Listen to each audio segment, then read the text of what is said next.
ఇక నేను ఎవ్వరికి భయపడాల్సిన అవసరం లేదు వరుణ్ గారు. ఎస్, డ్రగ్సే. So what? Narcotics is a dirty business. Dirty business గురించి నువ్వు మాట్లాడుతున్నావు బ్రహ్మ. దుబాయ్లో ఎక్కడెక్కడ ఏం చేసి ఎలా ఎదిగావో నాకు తెలియదు అనుకుంటున్నావా? నాకు నా డెసిషన్స్కి అడ్డు చెప్పకుండా ఉంటే నీకే మంచిది. ఎందుకంటే నిన్ను కాపాడడానికి పీకేఆర్ కూడా లేడు. నిన్ను కాపాడడానికి ఎవడున్నాడ్రా? బచ్చా. బ్రహ్మ ఒక్క నిమిషం ఆగు మాట్లాడుతూ.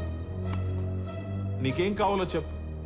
హోమ్, రెవెన్యూ, ఫైనాన్స్ చెప్పు, నువ్వు నీ ఇష్టం. నాకు కావలసింది పదవి కాదు, పద్ధతి. పద్ధతి కావాలి. ఇక్కడ ఎవరు ఎప్పుడు ఏ రకమైన చదరంగం వాడతారో నాకు బాగా చదరంగమే.